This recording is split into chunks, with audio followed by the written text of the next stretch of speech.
Riley Morgan sat at her kitchen table, staring at the pile of bills that seemed to grow bigger every day. The family furniture store that her grandfather had started 50 years ago was drowning in debt. Her father's recent heart attack had left him unable to work, and the medical bills just made everything worse. "I don't know what else to do, Mom," Riley said, pushing her brown hair away from her face. At 32, she never thought she'd be in this position. Her mother, Ellen, reached across the table and squeezed her hand. "There might be a way," she said hesitantly. "Margaret Blackwell called me yesterday." Riley's head snapped up. Everyone knew the Blackwell name. They practically owned half the city. "Her son, Logan, he's looking for a wife," Ellen continued, carefully. "It would be an arranged marriage. They'd pay off all our debts and make sure the store stays in the family." Riley felt like all the air had been sucked out of the room. Logan Blackwell. She'd heard stories about him. After the car accident that left him in a wheelchair 5 years ago, he'd become a recluse in that huge mansion of his. People said he had a violent temper, that he'd destroyed his office in a rage when his engagement fell apart after the accident. "Mom, you can't be serious," Riley protested. "The man's practically a hermit. They say he's cruel, that he..." "They say a lot of things," Ellen interrupted. "But we're about to lose everything, Riley. The store, the house, everything your grandfather worked for." Riley looked at the framed photo on the wall, her grandfather standing proudly in front of Morgan's fine furniture on opening day. Next to it was a more recent picture of her father, smiling despite the oxygen tube in his nose. "When?" she asked quietly. "Margaret wants us to come to the mansion tomorrow, to meet Logan." The next morning, Riley found herself walking up the long driveway to the Blackwell mansion. Her hands were shaking so badly she had to clasp them together. The house was enormous, all grey stone and towering windows that seemed to watch her every move. The door opened before she could knock. A tall, elegant woman with silver hair stood there, Margaret Blackwell herself. "Riley, dear, thank you for coming."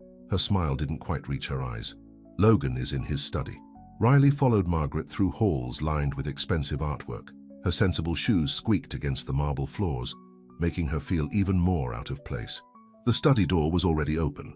Logan Blackwell sat behind a massive desk, his wheelchair positioned to face the window. He turned when they entered, and Riley's breath caught in her throat. He wasn't what she expected.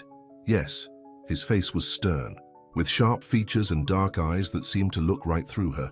But there was something else there, a sadness maybe, or a wariness. He looked more wounded than cruel. "Miss Morgan," he said, his voice surprisingly soft. "Please, sit down." Margaret excused herself, closing the door behind her. The silence stretched between them like a physical thing. "I assume you know why you're here," Logan finally said. Riley straightened her spine. "Yes, you want to buy yourself a wife, and I need to save my family's business." She expected anger at her bluntness. Instead, something that might have been respect flickered in his eyes. "Direct. I appreciate that." He wheeled his chair around the desk to face her properly. "Yes, I'm offering a business arrangement. Marriage, in name and legal terms. You'll have your own wing of the house, your own life. I won't expect anything else from you. In return, I'll make sure your family's business survives and thrives." "Why me?" The question slipped out before she could stop it. "Because you have something to lose," he answered honestly, "which means you have a reason to honor the agreement." It should have offended her, but his pragmatism was almost refreshing after all the whispered rumors and dramatic stories. "And if I say no, then you walk out that door and we never speak of this again." His fingers tightened slightly on his armrest. "But your family's store will be foreclosed on by the end of the month. Your father's medical bills will keep piling up, and that house you grew up in will go to auction." Riley looked down at her hands, then back at his face. "When would the wedding be?" "Next week. A small ceremony, just immediate family. My lawyers will have the papers ready tomorrow." She thought about her father's tired face, her mother's quiet crying at night when she thought no one could hear.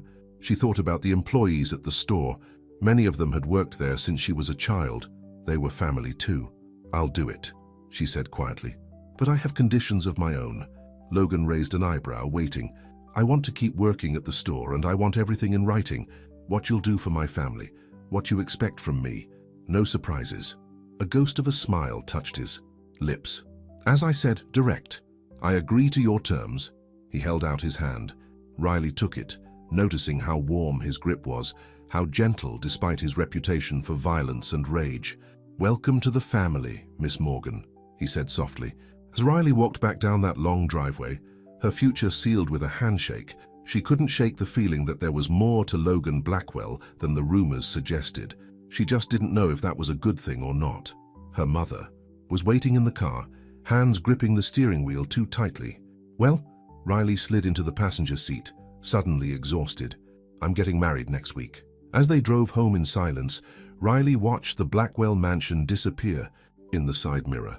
She thought she saw a figure in one of the upper windows watching her leave, but when she looked again, it was gone. That night, as she lay in her childhood bed for one of the last times, Riley wondered what she'd gotten herself into. But every time doubt crept in, she reminded herself of what was at stake. She could do this. She could marry a stranger, live in his mansion, play the role of wife in name only. After all, how hard could it be to maintain a safe distance from a man who already kept the whole world at arm's length? She had no way of knowing then how wrong she was about everything, about Logan, about the marriage, and most of all about her own heart. The wedding was exactly what Logan had promised, small, quiet, and over quickly. Riley wore a simple white dress she'd bought off the rack, and Logan looked handsome but uncomfortable in his dark suit.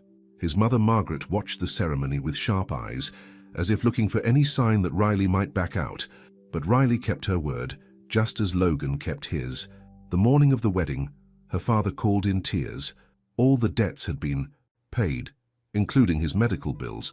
The store had a fresh line of credit and their house was safe. "You don't have to do this, sweetheart," her father had said, but they both knew she did. After the ceremony, Logan's driver brought them back to the mansion. Mrs. Peters, the housekeeper, showed Riley to her rooms in the East Wing. They were beautiful, all soft colors and elegant furniture, with a sitting room, bedroom, and private bathroom bigger than her old apartment. "Dinner is at 7, Mrs. Peters said. "Mr. Blackwell usually takes his meals in his study, but he'd like you to join him tonight." Riley nodded, wondering if every day would feel this strange, living with a man who was now her husband but still felt like a complete stranger. At exactly 7, she made her way to the dining room. Logan was already there, his wheelchair positioned at the head of the long table. He'd changed into more casual clothes, and somehow that made him seem more human. "I hope your rooms are comfortable," he said as servants brought in the first course. "They're lovely, thank you." Riley took a small bite of her soup. "The whole house is beautiful. It's been in my family for 3 generations. Logan's voice softened slightly. "My father used to say it was too big for just us, but my mother wouldn't hear of living anywhere else." "Where is your father now?" "He died. In the same accident that—" Logan gestured to his wheelchair, then quickly changed the subject. "How is your father doing?" Riley let him avoid the topic. "Better now that he's not worried about losing everything. I can't thank you enough for that." "It's a business arrangement, remember? No thanks necessary." But there was something in his eyes when he looked at her, a flicker of something. That didn't feel like business at all. The next few days fell into a routine. Riley went to work at the store. Coming home, she was starting to think of the mansion as home, in time for dinner. Sometimes Logan joined her in the dining room. Sometimes he didn't. When he did, their conversations were polite but careful, as if they were both afraid of crossing some invisible line. Then came the night that changed everything. Riley was reading in her sitting room when she heard a crash from down the hall, followed by angry voices. She hesitated only a moment before following the sound. The door to Logan's study was open. Inside, a man who looked like a younger, angrier version of Logan was shouting while Logan sat calmly behind his desk. "You can't just shut me out," the man yelled. "I'm your brother, for God's sake." "Being my brother doesn't give you the right to embezzle from the company, James," Logan replied quietly. "Or did you think I wouldn't notice?" "Notice? You barely leave this house. You're so busy feeling sorry for yourself that—" "That's enough." Riley hadn't meant to speak, but both men turned to look at her. She straightened her spine and walked into the room. "Mrs. Blackwell," James said with a mocking bow.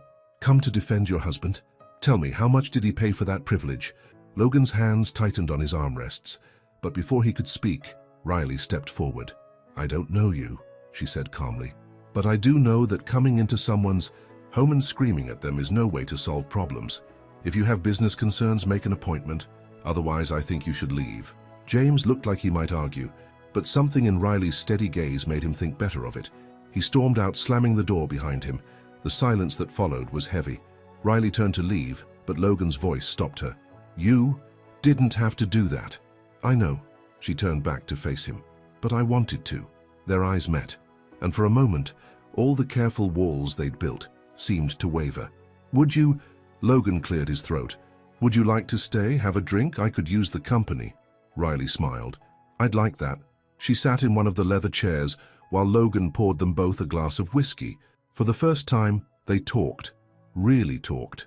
He told her about the accident, about waking up to find his father dead and his own life forever changed, about his fiancée leaving, his brother's betrayal, and how much easier it seemed to just shut everyone out. Riley told him about growing up in the furniture store, about her dreams of expanding the business, about her fears of letting her family down. When she finally went to bed that night, something had shifted between them. The mansion didn't feel quite so big and empty anymore, but in another part of the city, James Blackwell sat in a dark office, nursing both his wounded pride and a growing hatred for his brother's new wife. He picked up his phone and dialed a number. "It's me," he said when someone answered. "We need to move up our timeline. Logan's new wife might be a problem." The pieces were being set in motion. Soon Riley would learn that navigating her new husband's moods was the least of her worries. 2 months into their marriage, Riley began to notice small changes in Logan. He smiled more often, especially when she told him stories about her day at the store. He started taking his meals in the dining room regularly, and their conversations lasted longer each evening. One morning, Riley came down to breakfast to find Logan already there, looking nervous. "There's a charity gala next week," he said, fiddling with his coffee cup. "The first one I'd be attending since the accident. Would you come with me?" Riley's heart skipped a beat. She knew what this meant. It would be Logan's first public appearance in years. "Are you sure you're ready?" she asked gently. "No," he admitted, "but I can't hide forever and I'd feel better with you there." The night of the gala, Riley wore a deep blue gown that Logan had sent to her room. When she came down the stairs, she saw him waiting at the bottom, and the look in his eyes made her breath catch. "You look beautiful," he said softly. The gala was held at the city's finest hotel. As their car pulled up, Riley could see the photographers waiting. She reached over and squeezed Logan's hand. "Remember, I'm right here." The cameras flashed. As Logan's driver helped him into his wheelchair, Riley stayed close, her hand resting lightly on his shoulder. She could feel how tense he was. Inside, the whispers followed them. People stared openly, some with pity, others with barely concealed curiosity. But Logan held his head high, and Riley found herself feeling fiercely proud of him. "Logan, what a surprise to see you here." A stunning blonde woman approached them, her smile too bright to be genuine. Riley felt Logan stiffen under her hand. "Victoria," he said, coldly, "I didn't expect to see you."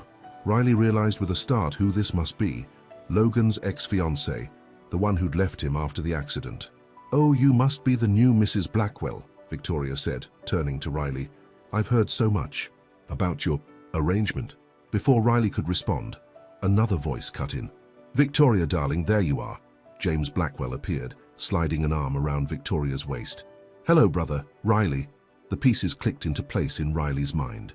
James and Victoria. "Of course. If you'll excuse us," Riley said smoothly, "I believe they're about to serve dinner." She guided Logan's wheelchair away, feeling Victoria and James's eyes burning into their backs. "I'm sorry," Logan said once they were alone. "I didn't know they would be here." "Don't apologize." Riley knelt beside his wheelchair, not caring. Who saw? "Logan, look at me. You have nothing to be sorry for. They're the ones who should be ashamed." His hand found hers, holding on tight. The rest of the evening passed in a blur. Logan handled everything with quiet dignity, even when people asked awkward questions about his condition or made thinly veiled references to his bought marriage. On the drive home, Riley noticed Logan was unusually quiet. "Are you okay?" she asked. "Why did you marry me, Riley?" "Really?" The question caught her off guard. "You know why, to save my family's business. And now, why do you stay? Why do you defend me, support me?" Riley looked at him in the dim light of the car. The man she'd married wasn't the monster from the rumors. He was strong but vulnerable, guarded but kind. And somewhere along the way, she'd started to care about him in a way that had nothing to do with their arrangement. "Because you deserve to be defended and supported," she said softly. "Because you're a good man, Logan, even if you don't always believe it." When they got home, Logan asked her to join him for a nightcap in his study. As she sat in what had become her usual chair, She noticed him fidgeting with something on his desk. "I have something for you," he said, wheeling over to her. He handed her a small box. Inside was a key. "It's to the garden house," he explained. "I had it renovated. I noticed you like to read outside, but there's not really a comfortable place for it. Now there is." Riley stared at the key, her throat tight. It wasn't just a key, it was proof that he noticed things about her, that he wanted her to be happy here. "Thank you," she whispered. But what happened next would test their growing bond in ways neither of them expected, because while they were at the gala, James and Victoria had been setting their plan in motion, and the next morning's newspaper would carry a story that would shake the foundations of everything Riley and Logan had built together. The headline would read, "Blackwell Marriage Exposed, the Truth Behind the Business Deal That Fooled Society." And underneath there would be pictures that told a very different story than the truth Riley and Logan knew. Riley was having her morning coffee when Mrs. Peters rushed into the kitchen, her face pale. "Mrs. Blackwell, you need to see this." She handed Riley the morning newspaper. The headline hit Riley like a physical blow. Below it were photos of her meeting with Logan before their marriage, but they'd been edited to look secretive and suspicious. The article quoted anonymous sources, claiming Riley had orchestrated the whole marriage, targeting Logan when he was at his most vulnerable. Worse were the pictures from years ago. Riley's ex-boyfriend, who'd turned out to be married. The article twisted that story too, painting her as a homewrecker who'd known all along he was married. They'd even dug up her college photos, including one of her at a protest rally, trying to make her look like a troublemaker. "Where's Logan?" she asked, her hands shaking. "In his study. He's been there since dawn." Riley found him staring out. The window, an untouched glass of scotch on his desk despite the early hour. The newspaper lay crumpled beside it. "Logan," she started. "Is it true?" His voice was rough. "About the married man?" "I didn't know he was married," Riley said quietly. "When I found out, I ended it immediately. That was 5 years ago." Logan wheeled around to face her. "And the rest? Did you plan this? Target me because you knew I was lonely?" "No." The pain in his eyes felt like a knife in her chest. "Logan, you know that's not true. You were there. You made the offer." "Did I? Or did you and your family set the whole thing up? Get my mother involved? Play on my sympathies? How can you believe that?" Riley's voice cracked. "After everything we've shared, have we shared anything real?" He laughed bitterly. "This is a business arrangement, remember? Isn't that what you said?" "That's what it was. But things changed. You know they did." Logan turned back to the window. "I think you should go stay with your parents for a while. You're sending me away without even letting me defend myself. The lawyers will be in touch about the divorce settlement." Riley felt like she couldn't breathe. "Divorce? Logan, please. Just listen to me. Get out." His shout made her jump. Just go." Riley ran from the study, tears blinding her. She was so upset she nearly collided with James in the hallway. "Trouble in paradise?" he asked with a smirk. Through her tears, everything suddenly became clear. "You did this. You and Victoria. Prove it." He stepped closer, lowering his voice. "Face it, Riley. You're nothing but a gold digger who got caught. Even if Logan doesn't divorce you, your reputation is ruined. Every society paper in town is running the story." "Why? What did I ever do to you?" "You got in the way." James's smile turned cruel. "Logan was supposed to stay hidden away in this house, letting me run things. But you made him start caring again, start paying attention to the business. Well, now he won't trust anyone ever again." Riley straightened her spine, anger replacing her tears. "You really hate him that much? Your own brother? I hate that he got everything." James's composure cracked. "The company, the money, our father's trust. Even in that wheelchair, he's still the golden boy. And now he even has a beautiful wife who actually cares about him. It's not fair. Life isn't fair," Riley shot back. "But that doesn't give you the right to destroy people." She pushed past him and ran to her room, throwing some clothes into a bag. Her hands were shaking so badly she could hardly zip it closed. A soft knock at the door made her turn. It was Mrs. Peters. "I heard everything," the housekeeper said. "I heard what Mr. James said in the hall." Hope flared in Riley's chest. "You'd testify to that? Tell Logan?" "Of course. I've worked for this family for 30 years. I won't let that snake destroy it." Mrs. Peters squeezed her hand. "Don't give up, Mrs. Blackwell. Mr. Logan is hurt and scared, but he loves you, even if he doesn't realize it yet." Riley wiped her eyes. "I don't know what to do. Go to your parents. Give him time to calm down. I'll work on him here." The older woman smiled. "And maybe look into who's been accessing the family photo albums. Only someone with house access could have gotten those old pictures of Mr. Logan before his accident." Riley hugged Mrs. Peters tight. At least she had one ally in this house. But as she drove to her parents' house, her vision blurred with tears, Riley wondered if it would be enough. She'd lost Logan's trust, and without that, what did they have?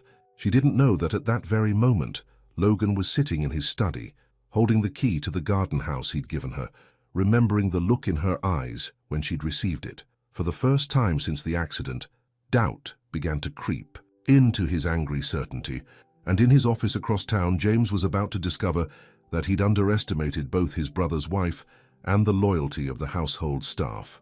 Because Mrs. Peters wasn't the only one who'd overheard his confession in the hallway. The security cameras Logan had installed after his accident had caught every word. The week after Riley left was the longest of Logan's life. The house felt emptier than ever. He caught himself looking for her at dinner time, expecting to hear her laugh from the garden, missing their evening conversations. Every time he wavered, he forced himself to look at the newspaper article. But instead of making him angry, he started seeing holes in the story. The timing didn't make sense. The quotes seemed manufactured. And those old photos, how had they gotten them? One morning, his head of security, Mike Turner, knocked on his study door. "Sir, there's something you need to see." Mike set up his laptop and played a security video. Logan watched in shock as James's confession to Riley played out in crystal clear audio. "When was this?" Logan's hands gripped his armrests. "The day Mrs. Blackwell left. There's more." Mike pulled up financial records. "Someone's been accessing your private accounts. Large transfers to offshore banks, all authorized with your old passwords, the ones Mr. James knew." Logan felt sick. "Get me everything. Bank records, security footage, phone logs, and call Riley. Tell her, I'm afraid Mrs. Blackwell isn't at her parents' house anymore," Mrs. Peters said from the doorway. "She's in the hospital." Logan's heart stopped. "What?" "Her father had another heart attack this morning. She's been there since dawn." Mrs. Peters gave him a pointed look. A wife could use her husband's support at a time like this. Logan was in his car within minutes, his driver racing to the hospital. He found Riley in the cardiac ward's waiting room, looking small and tired in an old sweater. She stood when she saw him. "Logan, what are you—" "I'm sorry." He cut her off. "I'm so sorry, Riley. I know the truth about James, about everything. My father—" Her voice broke. Logan held out his arms, and Riley fell into them, finally letting herself cry. He held her close, not caring who saw. "The doctors say he'll be okay," she managed between sobs. "But he got so upset about the newspaper stories, about what people were saying about me. He wanted to defend me, and his heart— This is my fault. I should have trusted you, should have known you'd never—" "Mr. Blackwell." A nurse interrupted. "Your father-in-law is asking for you?" Logan looked surprised, but Riley squeezed his hand. Together, they went into the hospital room. Tom Morgan was pale but alert in the hospital bed. He fixed Logan with a stern look. "You hurt my little girl," he said weakly. "Yes, sir, I did." "You going to make it right?" Logan took Riley's hand. "I'm trying to." Tom nodded. "Good, because I need to tell you something. About the day your brother came to my store before all this started." Riley turned sharply. "James came to the store 6 months ago, offered to buy us out. Said if we didn't sell, he'd make sure we lost everything. I told him to go to hell." Tom coughed and Riley gave him some water. "Next thing I knew, our loans were being called in. Suppliers wouldn't work with us. Then I had my first heart attack." Logan's face darkened. "He set the whole thing up to force you into debt, knowing my mother would suggest the marriage. He wanted me to be the villain," Riley finished. "So when he exposed the truth, you'd retreat from the world again. Let him take control of everything, while he and Victoria lived off my money." Logan's voice was cold. "Well, now we have proof. The security footage, the bank records, and your father's testimony. What are you going to do?" "First, I'm going to take my wife home. Then I'm going to destroy my brother's life, just like he tried to destroy ours." Tom Morgan smiled from his hospital bed. "I like him much better now," he told Riley. That night, back at the mansion, Logan and Riley sat in his study, planning their next move. But Logan seemed distracted. "What's wrong?" Riley asked. "I keep thinking about what you said that night at the gala, about me deserving to be defended and supported." He took her hand. "I didn't defend or support you when you needed it most. I let my own fears and insecurities—" "Logan, stop." Riley knelt beside his wheelchair. We both entered this marriage for the wrong reasons, but somewhere along the way it became real. At least it did for me too. He touched her face gently. I think I've been falling in love with you since that first dinner, when you weren't afraid to be honest with me. Riley's heart soared. I love you too. Their first real kiss was sweet and slow, full of healing and promise. But across town, James was starting to realize something was wrong. His access to the company accounts had been cut off. His calls to the board members went unanswered.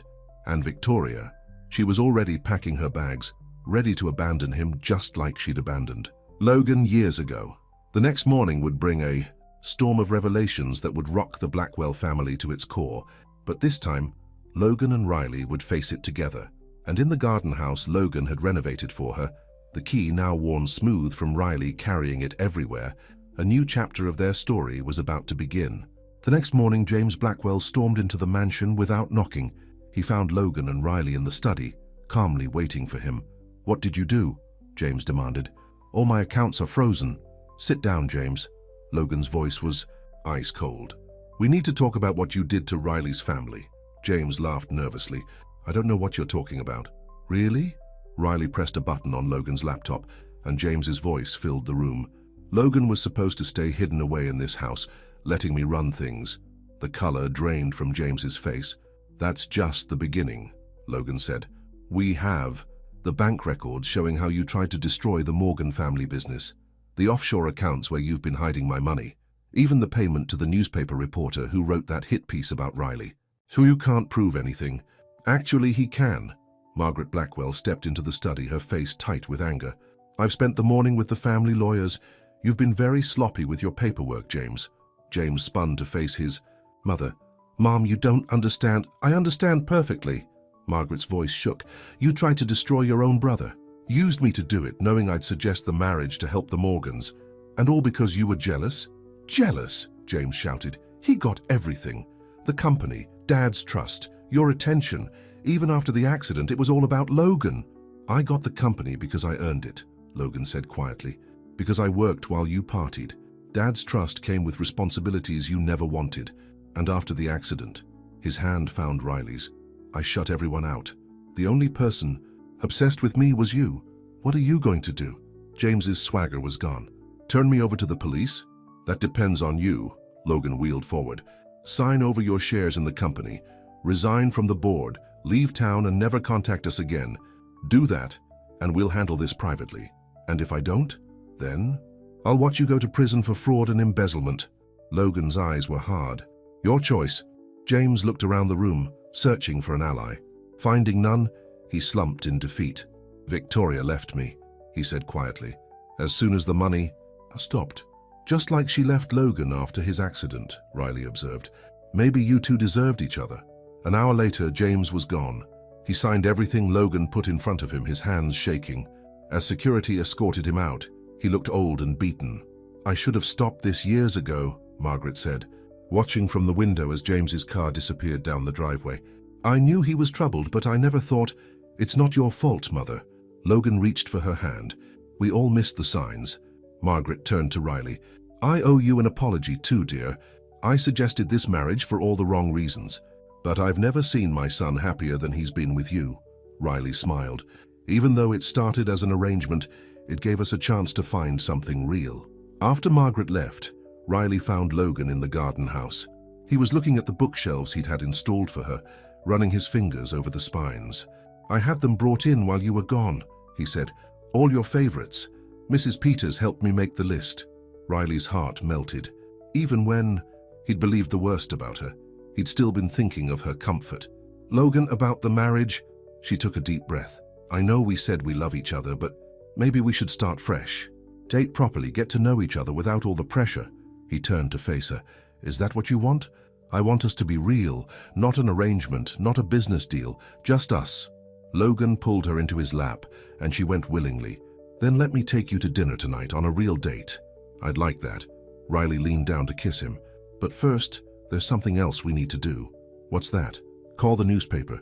Tell our side of the story. Together. Logan smiled. Together sounds perfect. As they sat in the garden house planning their future, Riley marveled at how far they'd come. From a marriage of convenience to real love, from distrust to unshakable faith in each other. But their story wasn't over yet.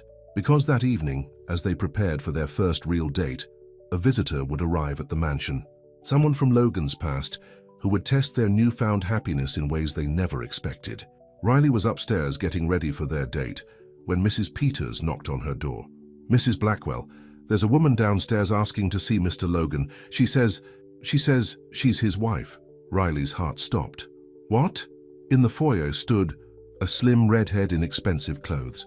Her face was vaguely familiar, and then Riley remembered she'd seen her in old photos at the mansion, ones taken before Logan's accident. "I'm Claire Bennett," the woman said when Riley came downstairs. "Or rather, Claire Blackwell. I was Logan's wife. Am his wife, technically." "That's impossible," Riley said. "Logan was engaged before the accident, but never married." "Is that what he told you?" Claire smiled coldly. "We married right after college. It was quick, quiet. His parents didn't approve, so we kept it secret. Then came the accident and, well, I couldn't handle it. I left." "Without divorcing him?" Riley's voice shook. "I tried to file the papers, but Logan wouldn't sign. And then he disappeared into this house, impossible to reach." Claire looked around the foyer. Until now, apparently. Logan's wheelchair appeared at the end of the hall. His face went white when he saw Claire. "What are you doing here?" he demanded. "Hello, Logan. You're looking well." Riley turned to Logan, her heart breaking. "Is it true? Are you still married to her?" The silence that followed was answer enough. Riley stumbled back, feeling sick. "Riley, wait!" Logan reached for her. "Don't!" She wrapped her arms around herself. "Are you ever going to tell me? Or were you just hoping she'd never show up?" "I thought the papers had gone through," Logan said desperately. "After she left, my lawyer said he'd handle everything. I never checked, because you didn't want to think about it," Claire finished. "Same old Logan hiding from anything unpleasant." "You don't get to judge him," Riley snapped. "You abandoned him when he needed you most. And you married him for his money," Claire shot back. "Yes, I've read the papers.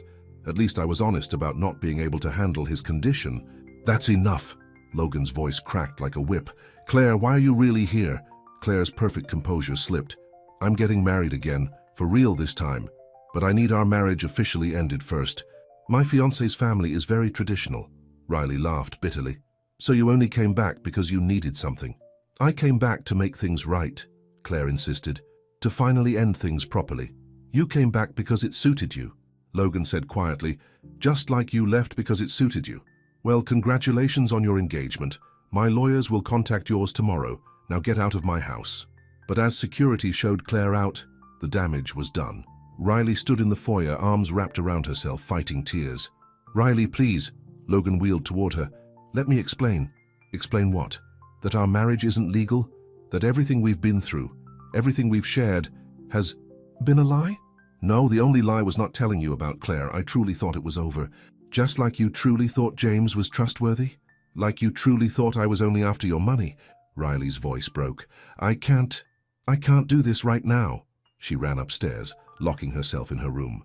Through the door, she could hear Logan calling her name, but she couldn't face him. Hours later, a soft knock came at her door. It was Margaret. "He's still outside your door," she said when Riley let her in, "refusing to leave until you talk to him."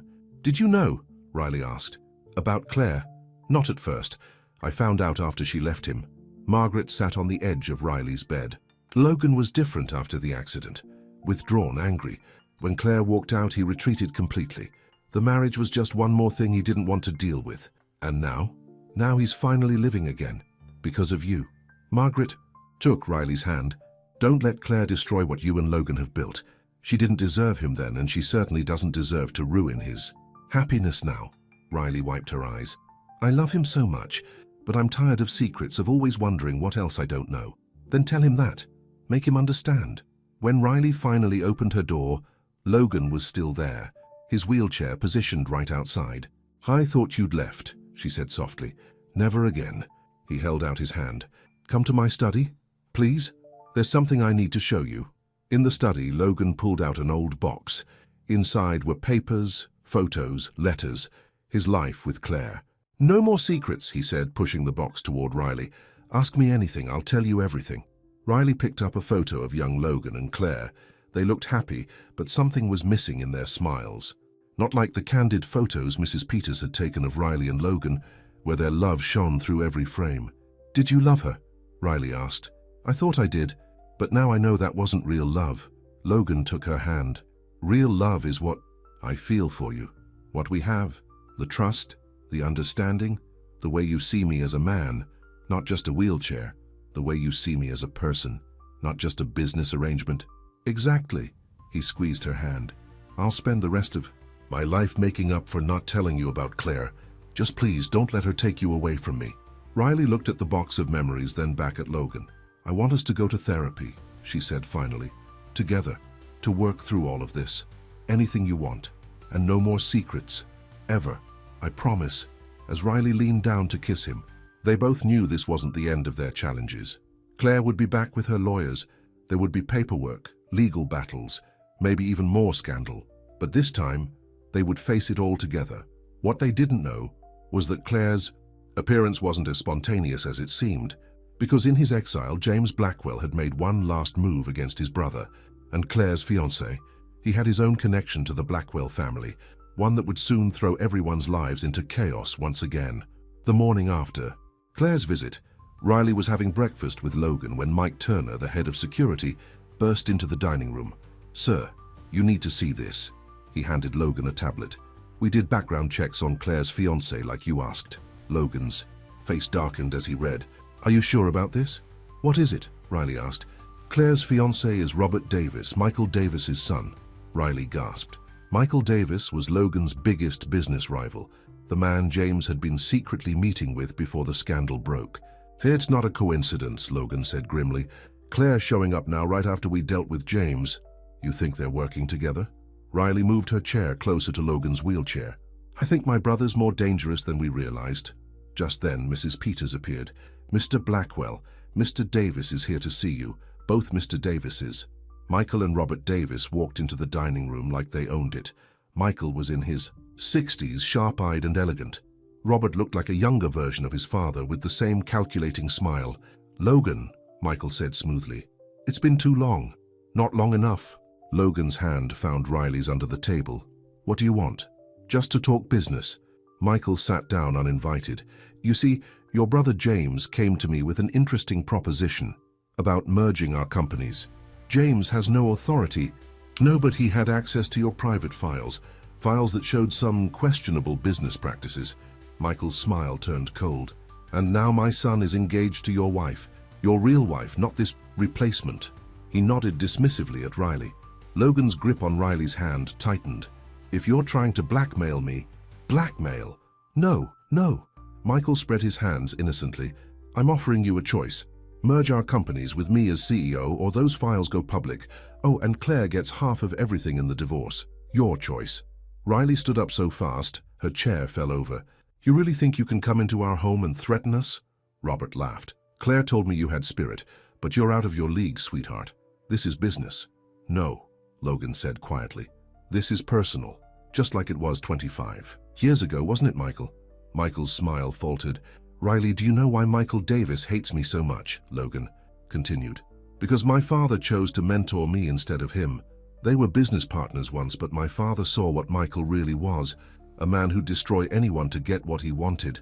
"Ancient history," Michael snapped. "Is it? Then, why did you send your son to seduce my ex-wife?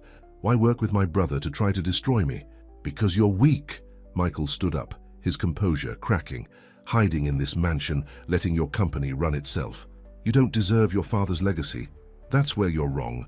Riley moved to stand behind Logan's wheelchair, her hands on his shoulders. "Logan's stronger than any of you. He survived your schemes, James's betrayal, Claire's abandonment, and he's still here, still fighting." "How touching," Robert sneered. "But sentiment won't save you. Claire wants her divorce settlement, and my father wants your company. One way or another, we'll get what we want." "No, you won't." Logan pulled out his phone. "Because while you were busy threatening us, the FBI was listening to every word." On cue, federal agents poured into the dining room. Mike Turner had called them the moment the Davises arrived. "We've been investigating your company for months," Logan told a stunned Michael. "James gave us everything when he signed those papers. Yesterday. Every illegal deal, every bribe, every scheme you two cooked up together." "You're bluffing," Michael said, but his face was ashen. "Am I?" Ask your son about the offshore accounts he set up for Claire, the ones he used to hide your illegal profits." Robert went pale. "Dad, I can explain." "Don't say another word," Michael hissed. But it was too late. As the FBI led them away, Claire burst into the dining room. "Robert, what's happening?" "Your fiancé is going to prison," Riley told her, "along with his father. And James gave us proof that you were part of their scheme." "Logan, please," Claire begged. "I didn't know what they were planning. Robert said if I helped him get the divorce settlement, save it for your lawyer." Logan's voice was tired. "You'll be hearing from mine soon." After everyone was gone, Riley knelt beside Logan's wheelchair. "Are you okay? I should be asking you that." He touched her face gently. "I keep dragging you into these messes. These messes are part of who you are, and I love who you are." She smiled. "Besides, did you see Michael's face when the FBI showed up? That was pretty satisfying." Logan laughed, then grew serious. "I meant what I said about the divorce papers. Once Claire's arrested, getting the marriage annulled should be simple, and then..." He took a deep breath. "Then I'd like to marry you again, properly this time, if you'll have me." Riley's eyes filled with tears. "Are you proposing?" "I'm saying, I want to stand up in front of everyone we love and promise to spend my life making you as happy as you've made me. So yes, Riley Morgan, I'm proposing. Then yes, Logan Blackwell, I'll marry you again." Their kiss was interrupted by Mrs. Peters clearing her throat. "I hate to disturb you, but, well, there's something else you should know." They turned to see her holding a stack of old letters. "I found these while cleaning out James's room. They're from your father, Logan, written just before the accident. I think you need to read them." Logan took the letters with trembling hands. Whatever secrets they contained would have to wait, because right then the mansion's security system began blaring. Someone had broken in, and this time it wasn't about business or money. This was about revenge. The security alarm blared through the mansion. Logan immediately wheeled to his desk, pulling up the security camera feeds on his computer. "There," Riley pointed at the screen. A figure in black was moving through the garden, heading straight for the garden house. "They're after the letters," Logan realized. "Mrs. Peters, call the police. Riley, come with me." "Logan, wait." But he was already wheeling toward the study door. Riley ran after him, her heart pounding. She caught up just as he reached the back door. "You can't go out there," she pleaded. "It's too dangerous. Those letters might have answers about the accident, about why my father..." Logan's voice broke. "I have to know." Suddenly, the power went out, plunging the mansion into darkness. The security alarm died mid-screech. "The backup generator should kick in," Logan said, but nothing happened. Someone knew exactly what they were doing. Through the window, they could see a flashlight beam moving in the garden house. "Give me your phone," Riley said suddenly. When Logan handed it to her, she switched on the flashlight app. "You're not going out there alone." Together, they made their way across the dark garden. Logan's wheelchair was nearly silent on the gravel path. He'd had it specially designed that way. As they approached the garden house, they could hear someone rummaging inside. "Hello," Riley called out, her voice stronger than she felt. "The police are on their way." The rustling stopped. Then a familiar voice answered, "The police can't help you now." Victoria stepped into the doorway, holding the stack of letters in one hand and a gun in the other. "Victoria?" Logan stared at his ex-fiancée. "What are you doing?" "What I should have done years ago." Her hand shook slightly. "These letters prove everything. How your father was going to change his will, how he was going to give the company to James." Riley's mind raced. "That's why you left Logan after the accident. You thought James would inherit everything. I was supposed to marry the heir to the Blackwell fortune. That was the plan. James promised..." Victoria's voice cracked. "But your father changed his mind at the last minute, didn't he, Logan? Decided you were the better choice after all. The accident was supposed to fix that." Logan went very still. "What are you saying? James was driving the car that hit you that night. It wasn't supposed to kill your father. It wasn't supposed to put you in that wheelchair. It was just supposed to scare your father into changing his mind." Riley felt sick. All these years, Logan had thought it was just a tragic accident. "James knew?" Logan's voice was barely a whisper. "All this time, he couldn't tell you. Not after what happened to your father." Victoria's grip on the gun tightened. "But these letters would have ruined everything. Would have shown that your father never trusted James, never believed in him. So you came back for the letters."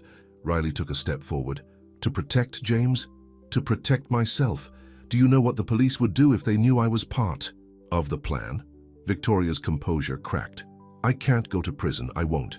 Victoria, put the gun down, Logan said softly. We can talk about this. Talk? Like you talked to James? Forced him to sign everything away? Sent him into exile? She laughed bitterly. I loved him, you know, not you, never you. James was supposed to have everything and we were going to be together. Then why did you leave him when his accounts were frozen? Riley asked. Because I was afraid. Afraid he'd tell the truth about that night, about what we did, Victoria's. Hands were shaking badly now. I have to destroy these letters, have to... Suddenly flashing lights lit up the garden. Police sirens wailed in the distance. No, Victoria raised the gun. Stay back. But she didn't see Mrs. Peters behind her, didn't notice the housekeeper, until the heavy vase came down on her head. Victoria crumpled, the gun and letters falling from her hands. Riley rushed to kick the gun away, while Logan collected the scattered letters. Mrs. Peters stood over Victoria's unconscious form, still gripping the vase. Nobody threatens my family, she said firmly. The police arrived moments later, along with Margaret. When she heard what Victoria had confessed, she broke down crying. My own son, she sobbed. He tried to kill his brother. Riley held her, while Logan read through the letters. His father's last words to him, written just days before the accident, painted a clear picture. He'd seen through James's schemes, recognized his dangerous jealousy. The letters were full of love for Logan, pride in the man he'd become. He knew, Logan said quietly. He knew James might try something. That's why he was in the car with me that night. He was trying to protect me. Later, after Victoria had been taken away and statements had been given, Logan and Riley sat in the garden house. Dawn was breaking over the mansion, painting everything in soft gold. What happens now? Riley asked, holding Logan's hand. Now we call the FBI again, tell them about James's role in the accident, and then, he squeezed her hand, then we start fresh. No more looking back, no more old wounds. Just us building our future together, Riley said softly. Together. But as they watched the sun rise, neither of them knew that one final challenge awaited them. Because sometimes the hardest battles aren't fought against enemies, but against the ghosts of the past that refuse to let go. And in a small town 3 states away, James Blackwell was about to receive a visitor. Someone who knew a secret even bigger than the accident. A secret that would change everything Logan thought he knew about his family. 1 month after Victoria's arrest, Riley stood in front of a mirror, adjusting her wedding dress. This time, it wasn't a simple off-the-rack gown, but a beautiful creation that made her feel like a princess. More importantly, this time she was marrying Logan for love, not duty. You look beautiful, her father said from the doorway. His health had improved dramatically since the stress of the family business had been lifted. Thanks, Dad. Riley turned to hug him, careful not to wrinkle her dress. Is everything ready? Almost. But there's someone here to see you and Logan. Says it's urgent. Riley followed her father downstairs to Logan's study. Logan was there in his best suit, looking handsome and nervous, but it was the elderly woman sitting across from him that caught Riley's attention. This is Martha Collins, Logan said, his voice strange. She was my father's secretary for 30 years. I'm sorry to come on your wedding day, Martha said, but when I heard about James's arrest, about the truth of the accident coming out, I knew it was time. Time for what? Riley asked, moving to stand beside Logan's wheelchair. Martha pulled an old envelope from her bag. Time to deliver this. Your father gave it to me just before he died, Logan. Made me promise to keep it safe until it was needed. Logan took the envelope with trembling hands. Inside was a single sheet of paper, a DNA test from 25 years ago. I don't understand, Logan said, reading. Then his face went white. This can't be right. Your father had the test done when James was born, Martha explained gently. Your mother, she had an affair with Michael Davis. Michael Davis? Riley gasped.